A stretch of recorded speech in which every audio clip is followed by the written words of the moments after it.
आप शुरू करो। प्रणाम जी।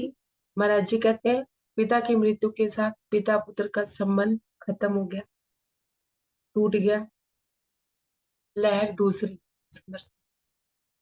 क्या कहते हैं, नहीं भरोसा खिन का, बरस मास और दिन, ये तो दम पर बांधिया तो भी भूल जात वजन। महाराज जी कहते हैं, जीव के लिए कि एक क्षण का भी भरोसा नहीं है। महाराज जी के पिताजी को तो पहले से एक गुरु प्रसाद, मतलब भगवत प्रसाद मिला हुआ था कि उनके पिताजी को पता था कि इस समय मेरी मृत्यु का समय है। लेकिन सुंदर साथ जी, हमारे ऊपर तो तलवार हमेशा ही लटकी हुई है। हमें पता ही नहीं है कि हमने कब मृत्यु को प्राप्त हो जाना है। जब हमें पता है कि नहीं भरोसा किनका, हमें पता है कि एक पल का भी भरोसा नहीं है। कहाँ हम बरस मास और दिन की बात करते हैं कि अगले बरस ये करेंगे, अगले दिन ये करेंगे, कल हम ये करेंगे, परसों हम ये करेंगे। तो महाराज जी कहते हैं, ये तो दम बांधिया तो भूल जात भजन, कि हम अपने जीवन को भी नहीं समझ पाते हैं अच्छे से, और भजन भक्ति को भूल के दुनियादारी में उलझ जाते हैं। क्या कहते हैं, रे जीव निमक के नाटक में तू क्यों रिया बिल खाए, देख देखत चली जात है बाजी बुलत क्यों प्रभु पाए। कि हम बेवजह के नाटक, बेवजह के नाटक में, ये बेवजह की दुनिया में ऐसे बिल खाए हुए हैं कि यहाँ कमाना है, ये करना है, वो करना है, यहाँ जाना है, वो, मतलब हमने अपने जीवन की भी भागम भाग लगा रखी है, अपने शरीर की भी भागम भाग लगा रखी है। सुंदर साथ जी, हमने अपने मन की भी भागम भाग। पहले तन भागेगा, तन नहीं भागेगा तो मन भागेगा। मन को भगा भगा के जब परमात्मा की बात आती है, नाम की बात, भजन भक्ति की बात आती है, तब हमारा शरीर, मन और तन, ये समझ लीजिए तन मन सब थक चुका होता है। और हम इतने थक चुके होते हैं कि हमारे पास भजन भक्ति का भी दम नहीं मिलता। साची, तन को भगाना ही भगाना नहीं है। मन को भगाने से भी, जितना तन को भगाने से चिंता नहीं होती, मन अगर डिप्रेशन टेंशन में है तो 2 पल की चिंता भी थकाया थकाया। महाराज जी हमें ये बात बताना चाहते हैं। धाम चले गए पिता हमारे, हमें भाग्य के ऊपर छोड़, माया के बंध जितने थे विधाता ने दिए सबको। महाराज जी क्या कहते हैं, पिताजी तो हमारे धाम चले, पिताजी ने तो हमें भाग्य के ऊपर छोड़ दिया। जब उनको पहले से पता ही था कि नहीं जाना है, तो हमें भी बता दी, फिर हमें नहीं बताया, लास्ट में बताया। कहते हैं कि माया के सारे बंधन, महाराज जी कहते हैं, मुझे ऐसा लगा कि मेरा जीवन ही खत्म हो गया, मेरे जीवन में कोई बचा ही नहीं, माया का कोई बंधन बचा ही नहीं। क्यों? क्योंकि महाराज जी के लिए उनके पिता ही सब कुछ वो मान रहे। क्या कहते हैं, माया के बंधन जितने थे विधाता ने सब तोड़ दिए, कि उस परमात्मा ने मेरे जितने भी माया के बंधन थे, मेरे पिताजी के साथ वो छूट गए थे। पिताजी के बाद अब मुझे कुछ लगता ही नहीं था कि कोई है मेरे जीवन। नीचे धरती ऊपर अंबर, मध्य सभी कुछ अनजाना, ये दुनिया के इस प्रकार जैसे दो पार्टों में तन। महाराज जी क्या कहते हैं, नीचे धरती है, ऊपर अंबर है, और बीच में जितना भी कुछ है सब मेरे लिए एक अनजाना। मैं किसी को जानता ही नहीं था, मैं किसी को पहचानता ही नहीं था, मैं किसी को मानता ही नहीं था, मुझे कुछ अच्छा लगता ही नहीं था। मेरे पिताजी के जाने के बाद सब कुछ अनजाना अनजाना लगता था। और क्या कहते हैं कि ये दुनिया मुझे इस प्रकार लगती थी जैसे 2 पार्टों में दाना, जैसे चक्की होती है ना, ऊपर का पार्ट नीचे का पार्ट, कि बस कुछ चलता नहीं है और दाना पिसता चला जाए। सुंदर सा महाराज जी कह रहे हैं, 2 पार्टों में मुझे ऐसा लगता था कि मैं एक दाना हूँ, और अंबर और धरती के बीच में मेरा कोई भी नहीं है, और मैं पिसता चला जा रहा हूँ। खैर तभी तक दाने की जब किल्ली से सटा हुआ, किल्ली से हटते ही पल में दाना पाता पिसा हुआ। महाराज जी क्या कह रहे हैं कि दाने की खैर कब तक है। एक गेहूं का दाना जब चक्की में पिसा जाता है तो अनजाना ही होता है, वो पीसी जाता है, चक्की उसे पीसती रहती है, दिन रात की चक्की कह लीजिए प्रसाद जी, निराकार सकार की चक्की कह लीजिए, सच झूठ की चक्की कह लीजिए। किसी को सच साबित कर रहे हैं, किसी को झूठ साबित कर रहे हैं। हमेशा ही अपने आप को फंसा पाते हैं। हैं? कभी रिश्तेदारों में फंसे हुए हैं, कभी ये कुछ कह रहा है, कभी वो कुछ कह रहा है, कभी सास सास की बातों में फंसे हुए हैं, कभी ननंद की बातों में फंसे हुए हैं, कभी सफाइयां दे रहे हैं, और कभी किसी से डर रहे हैं, किसी से भय खा रहे हैं, किसी से चिंता हो रही है, ये इसका नहीं करेंगे तो घर नहीं चलेगा, नौकरी नहीं करेंगे तो परिवार नहीं चलेगा। तो पिसे हुए हैं ना सुंदर सा। ऐसा लगता है कि दो पार्टों में हम पिसे हुए हैं। चाहते महाराज जी को, राज्य को पाना चाहते हैं, पर माया हमारा पीछा छोड़ती नहीं। किसी ना किसी रूप में दज्जाल हमारी छाती पे खड़ा रहता है। महाराज जी कहते हैं, कौन सा दाना पिसने से बच सकता है? कौन सा दाना पिसने से बचेगा? प्रणाम विजय भाई। प्रणाम जी। प्रणाम जी। कौन सा दाना पिसने से बच सकता है? जो चक्की के दो पार्टों में जो किल्ली होती है ना, उसके साथ सटे। वो किल्ली कौन है सुंदर सा? वो किल्ली है हमारे सतगुरु हरिदास जी। जो राज्य के चरणों में पड़ा रहेगा वही सतगुरु चरण का आसरा है, जगत जान बापू। जो किल्ली से सटा रहेगा वो दाना कभी भी पिस नहीं सकता है। क्यों? क्योंकि वो राज्य के चरणों में बैठे, हम बैठे भी राज्य के चरणों में। लेकिन हमने नजर इधर कर रखी है, तो हम दिन रात क्या कर रहे हैं? पिस रहे हैं। दिन बीत जाता है, रात सो के बीत जाती है। दिन मन दिन में या तो शरीर भगा भगा के थका देता है, या मन भगा के थका। मन भी तो भगाता है, मन का टिकती है। मन की तो थोड़ी कहाँ कहाँ तक जाती है। तो महाराज जी क्या कहते हैं?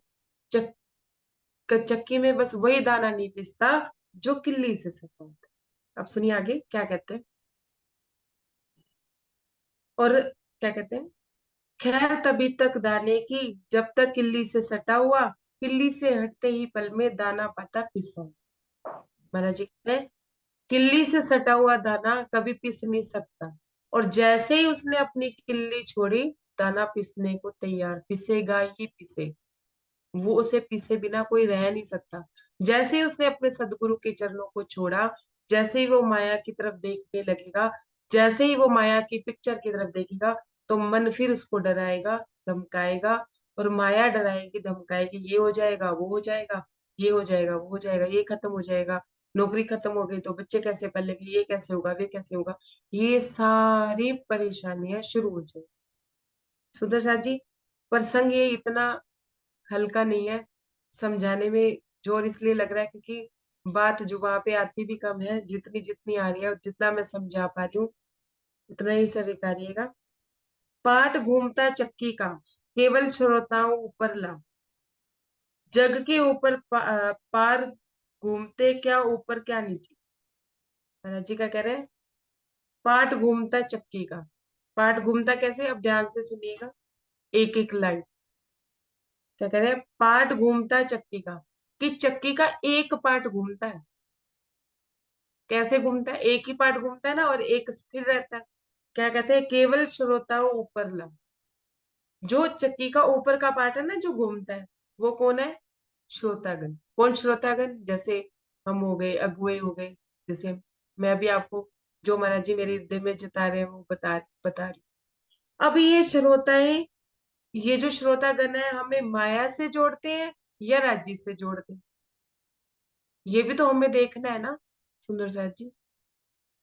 महाराज जी ये कह रहे हैं कि जो श्रोता है, ये ऊपर का जो पार्ट है ना, कभी श्रोतागण, कोई ये कह रहा है कि राज्य में लगो, कोई कह रहा है माया छूट दो, कोई कहता है अरे भाई नौकरी छोड़ के मुर्दार हो जाओ, कोई कहता है मुर्दा ही तैर सकता है, जिंदा व्यक्ति अगर तैरना ना जाने तो वो नदी में डूब सकता है ना।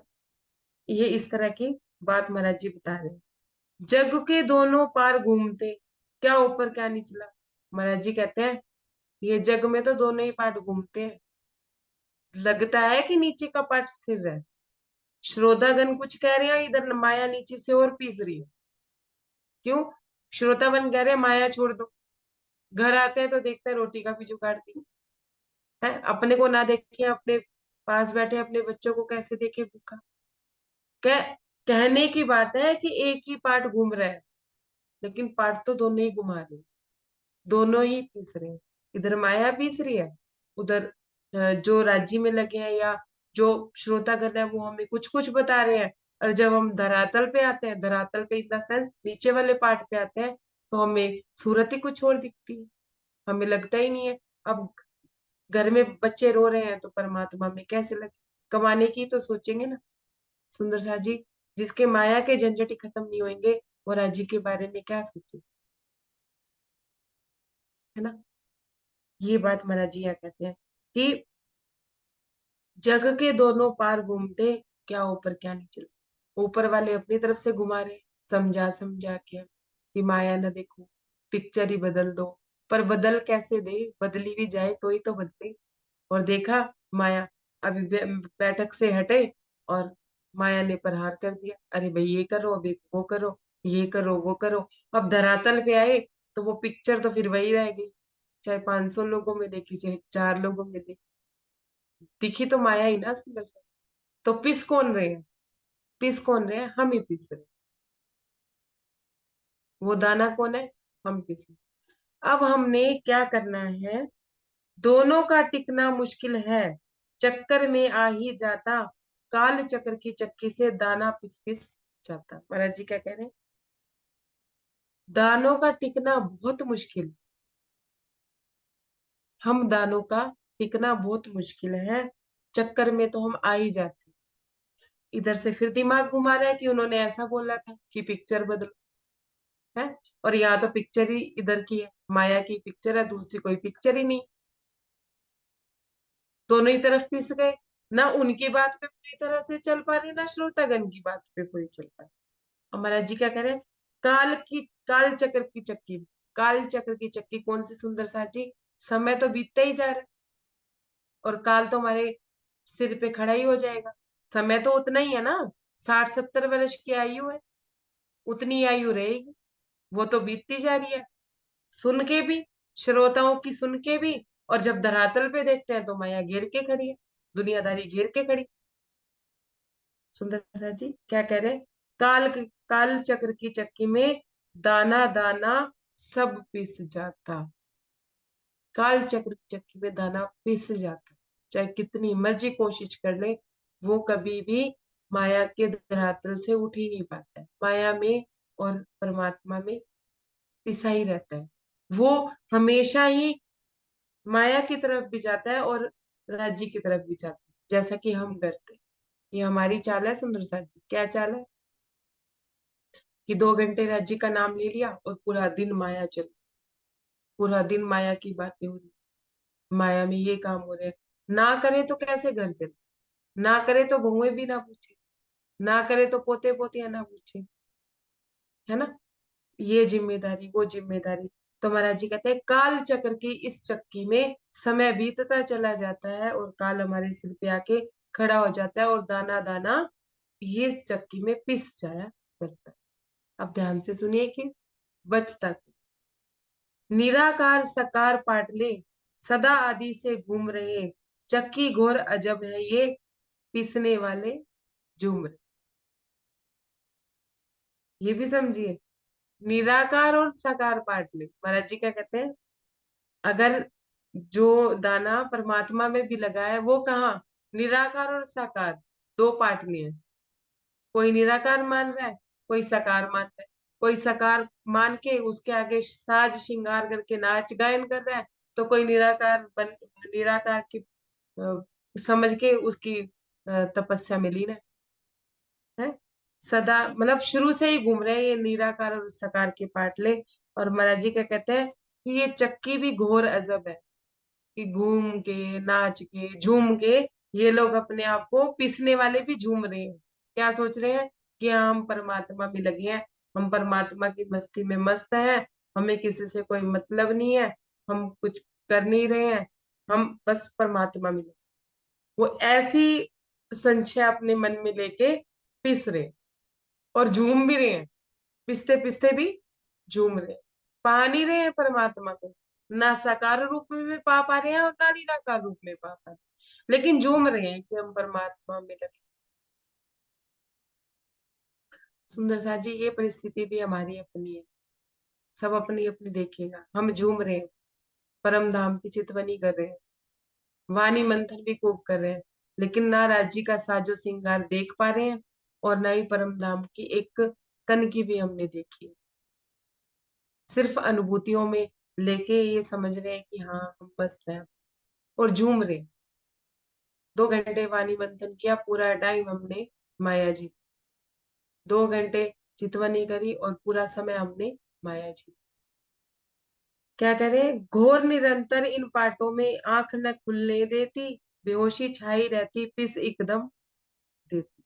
भाई जी कहते हैं घोर निरंतर इन पाटों में, ये जो पाठ है ना, निरंतर ही हमें पिसते चले जाते और हमें आंख नहीं खुलने देते। जो माया में लगे हैं ना सुंदर साथ, देखिए सुंदर साथ जी बात को समझिएगा ध्यान से, कि जो माया में लगे हैं सुंदर साथ, उन्हें क्या बेहोशी छाई हुई है, धन कमाने की भाई बेहोशी छाई हुई है। धन कमाना है, ये कमाना है, वो कमाना है, बच्चे पालने हैं, उन्हें कामयाब बनाना है, आज उन्हें ये कोर्स करवाना है, आज वो कोर्स करवाना है, उन्हें एकदम बेहोशी चाहिए।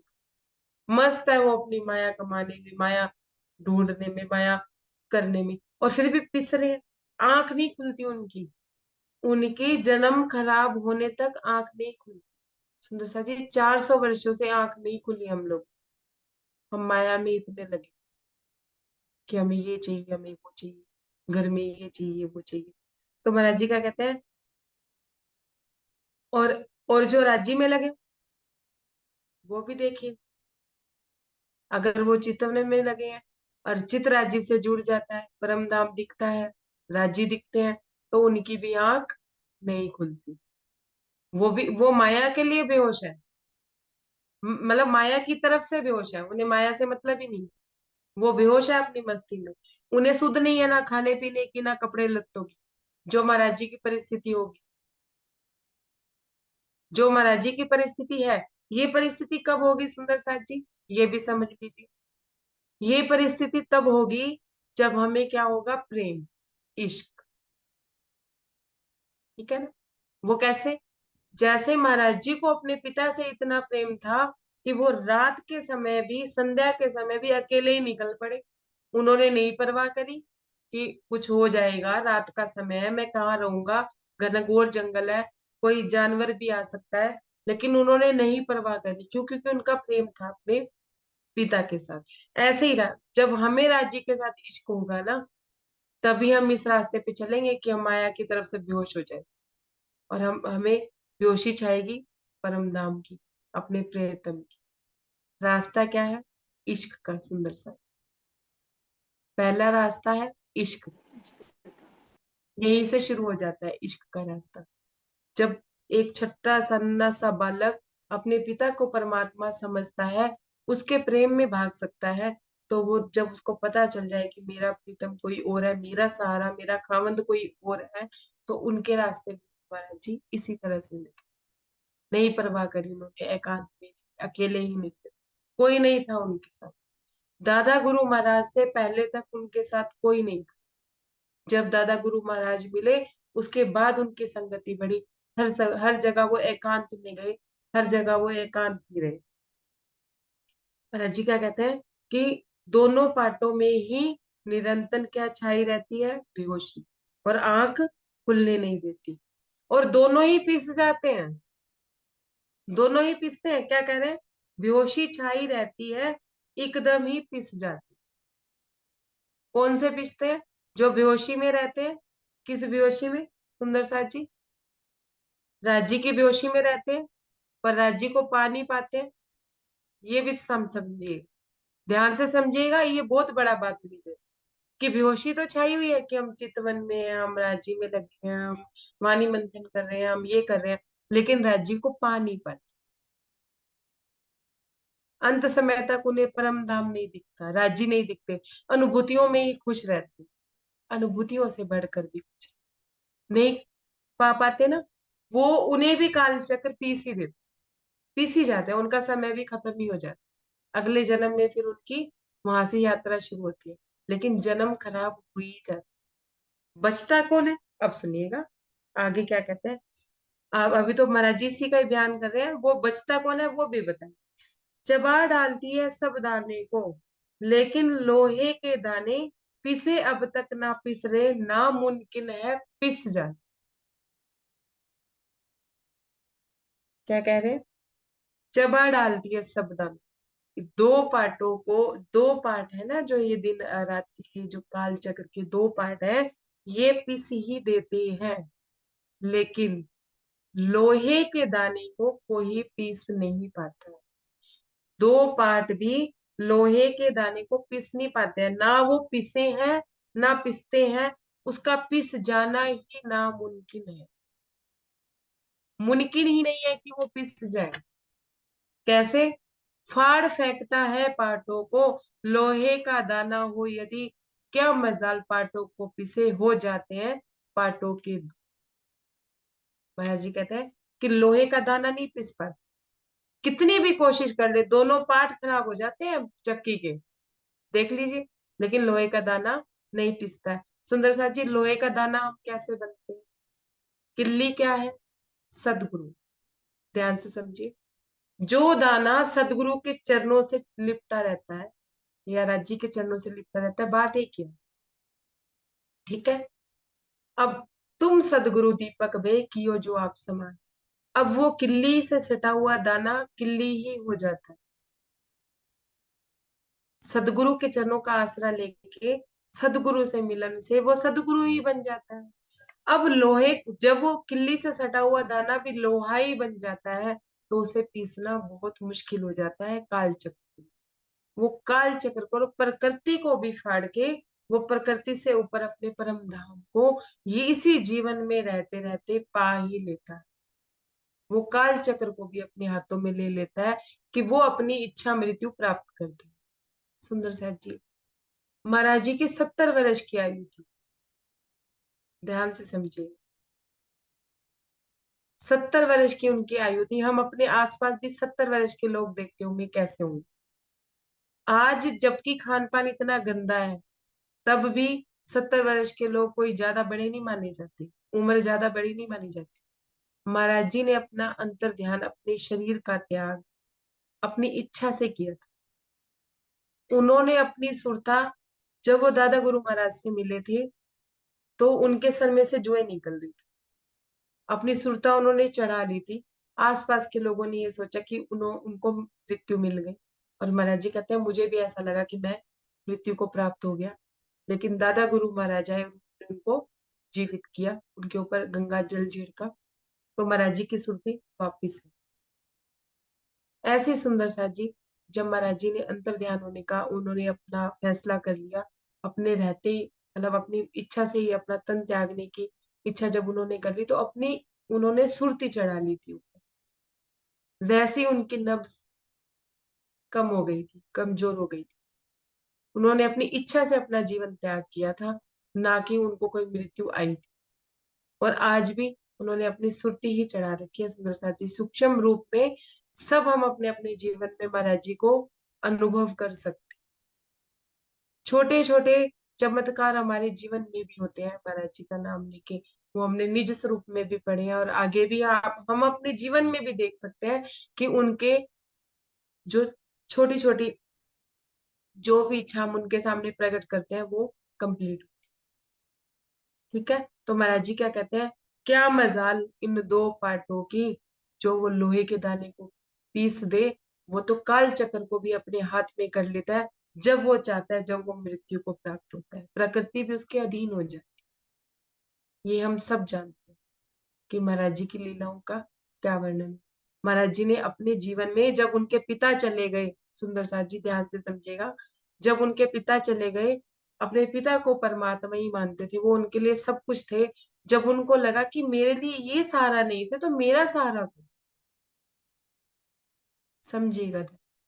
और हम लोग ये नहीं सोचते कि ये हमारा सहारा नहीं थे, तो हमारा सहारा कौन है? हम रोने पिटने में बैठे रहते हैं, हाय ये चला गया, हाय मैं इसके साथ चला जाता, ये हो जाता। अरे भाई, वो हमारा सहारा थे ही नहीं।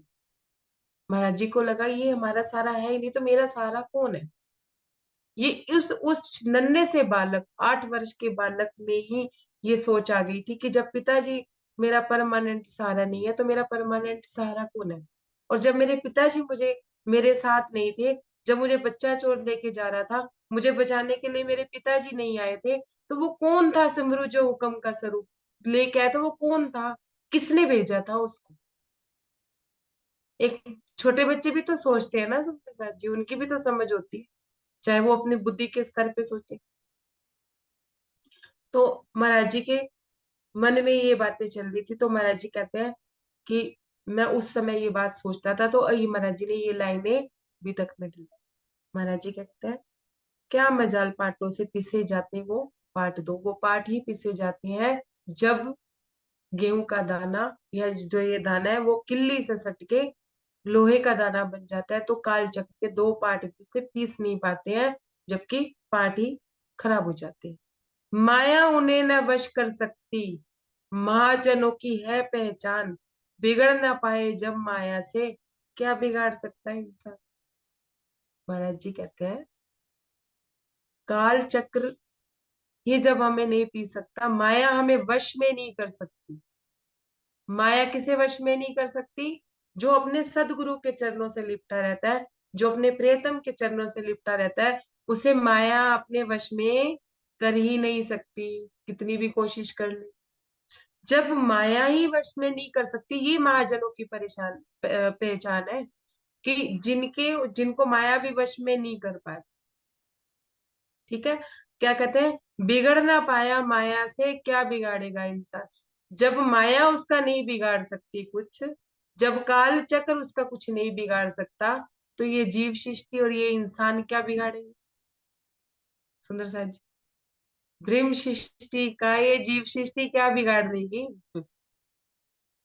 कुछ नहीं बिगाड़ सकती। क्या बिगाड़ लेंगे उनके ताऊ जी, महाराज जी का, या उनके भाई का, क्या बिगाड़ लेंगे? कुछ नहीं बिगाड़ सकते। क्यों? क्योंकि सतगुरु चरण का आसरा जगत जान का। जब वो थे ही ब्रह्म सृष्टि, तो उनका क्या बिगाड़ लेंगे? काल चक्र उनका नहीं कुछ बिगाड़ सका। पिता हमारे छोड़ गए जब धाम, धीरे धीरे पास जो धन था हुआ तम। सुंदर शाह जी, ये परिस्थिति महाराज जी के साथ भी है। हम सोचते हैं ना माया में हमारे साथ ही होती है, धन नहीं है, परिवार पूछता नहीं है, पैसा लगता है नहीं, खाने को रोटी नहीं है, है वस्त्र भी नहीं है, घर परिवार में कोई इज्जत नहीं है, कोई कमाने वाला ही नहीं रहा महाराज जी के जीवन में। महाराज जी कहते हैं, जब हमारे पिताश्री हमें छोड़ के चले गए ना, तो हमारे पास भी जो थोड़ा बहुत धन था, वो धीरे धीरे समाप्त हो। धन हमारे पास बचा ही नहीं। कितना का उनकी माता ने या कितना का उनके पिता कितना का कमाते होंगे, जो धन बचता। सुंदर सा जी, तो महाराज जी कहते हैं, हमारे पास धन नहीं। अब छोटे से नन्हे से बालक के लिए सहारा कौन था? उनकी माँ। कौन था? पिता के बाद कौन होता है? माँ ही होती है ना। अब माँ ही थी सारा। माँ रह गई सिर्फ साथ में, लालन पालन को केवल 8 वर्ष के बालक मैं क्या दे सकता था उनको। महाराज जी कहते हैं, मैं 8 वर्ष वर्ष का था, बुद्धिदास जी तो छोटे थे, माता अब हमारी सारे के रूप में रह गई। अब हमारे लालन पालन का, हम दोनों बच्चों के लालन पालन का जो भार था, वो किसके ऊपर था? माता जी के ऊपर। अब महाराज जी कहते हैं कि मैं 8 वर्ष का बालक, मैं उनको क्या बल देता, क्या कहता कि माता जी आप चिंता ना करो, मैं कमा के लाऊंगी, आप चिंता ना करो, मैं कोई मजदूरी करूंगी, क्या बल देता। महाराज जी अपनी लाचारी भी बता रहे हैं कि मैं क्या बल देता। और सार था एक, और भारत सा था एक अपना, उल्टा माता के ऊपर, क्यों कर पालन होगा इनका, हमें देखकर रोती अक्सर। महाराज जी कहते हैं, एक, मुझे ऐसा लगता था कि एक भार ही हूं मैं अपनी माता की, कि थोड़ा सा बड़ा होता तो मैं कुछ कर पाता, कुछ मैंने सीखा होता, या मैं कुछ भी जो अपनी माता के लिए कर पाता। लेकिन मैं अपनी माता के ऊपर क्या था? उल्टा भार। मैं मेरी माता का भार तो उठा ही नहीं सकता, उल्टा ही मैं अपनी माँ पे एक भार था। और क्या कहते हैं, और वो अक्सर रोया करती थी, जब वो हम दोनों को देखा करती थी, मुझे और पिताजी को देखा करती थी, तो वो ये अक्सर रो दिया करती थी कि इनका पालन पोषण कैसे हो, मैं कैसे इनको संभालूं। सुंदर साथ जी, परिस्थितियां बहुत विकट थी। उस समय में औरतें घर से बाहर नहीं निकला करती, औरतों को घर से बाहर जाने की इजाजत नहीं होती थी। वैसे ही शहरों में इतना बुरा हाल था, तो अ, देख लीजिए, अंग्रेजों का शासन था उस समय, यहाँ औरतें यहाँ ही नहीं निकलती थी शहरों में, और गांव में तो औरतों को बिल्कुल घरों से बाहर नहीं निकलने दिया जाता था। धन समाप्त हो गया था। उनकी माता जी अगर नौकरी भी करती तो क्या करती, काम करती तो क्या करती, कैसे पालन पोषण करती। तो महाराज जी कहते हैं कि अक्सर रो दिया करती थी जब वो ये देखती थी कि कैसे होगा इनका पालन पोषण। उलट फेर है ही माया में, उलट गई बाजी सारी, काम किसी का कोई करता, करता तो पड़ता। महाराज जी कहते हैं कि उलट गई माया की बाजी। ये माया की जो बाजी है ना सुंदर साथ जी, ये हमेशा ही उलटती। सही समय चल रहा होगा तो फिर खराब भी आएगा, खराब समय चल रहा होगा तो फिर सही। ये उलट फेर की बाजी है। तो महाराज जी कहते हैं कि बाजी तो सारी उलट गई, उलट फेर हो गई। और काम किसी का करता कोई, करता तो पड़ता भारी। महाराज जी कहते हैं कि किसी का काम भी कोई कर देता है ना, मान लो किसी ने कोई आके धन दे भी दिया या एक समय की रोटी भी दे दी, तो वो रोटी खानी भी भारी पड़ जाती। माया में अगर कोई एक वक्त आके हमारी कोई सहायता भी कर देता है ना, तो वो सहायता करवाने के वाले के ऊपर भारी हो जाती है, कि वो ये सोचता है कि हाँ भाई मैंने इसका किया, अब ये मेरी नौकरी है। मतलब कहने का जो भाव है वो ये है कि निस्वार्थ भाव से कोई किसी की सहायता नहीं करता है माया। माया में हमेशा से ही स्वार्थ रहता है। जो कोई किसी का कर भी देगा तो उसके बदले में उससे स्वार्थ की उम्मीद रखेगा।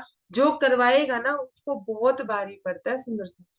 चाहे चाहे तो वो मुंह फुला फुला के घूमेगा अगर हम उसका कोई काम नहीं करेंगे।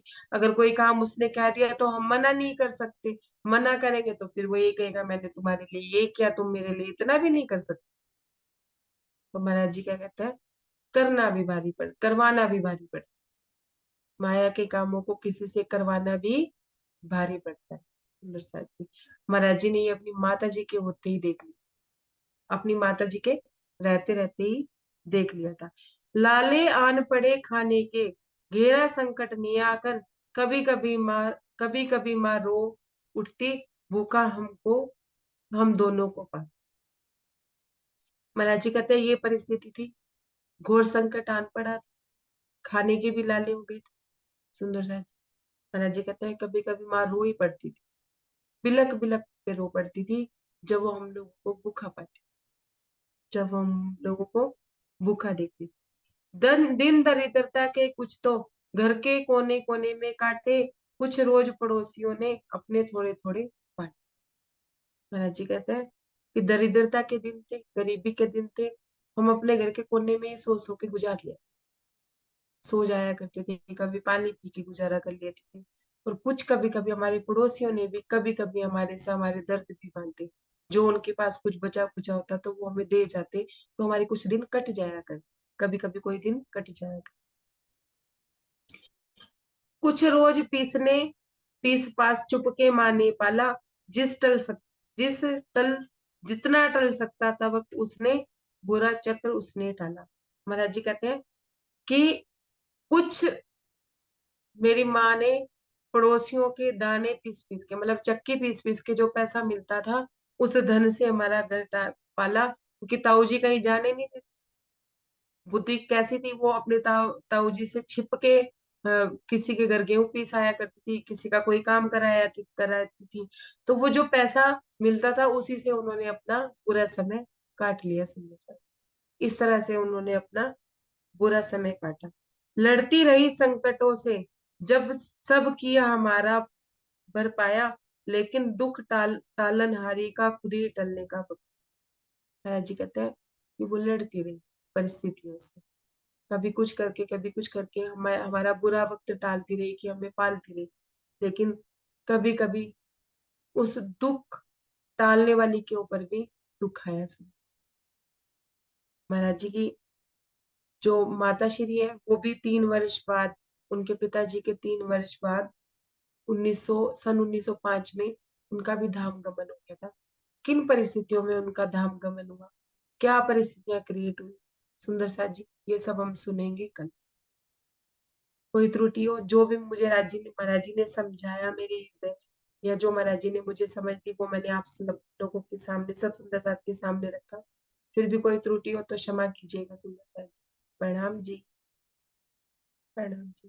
किसी का कोई प्रश्न हो तो वो पूछ प्रणाम लीजिएगा। प्रणाम जी। प्रणाम जी। प्रणाम जी। प्रणाम जी। प्रणाम जी। प्रणाम जी। प्रणाम जी। प्रणाम जी। दी रिकॉर्डिंग बंद करना।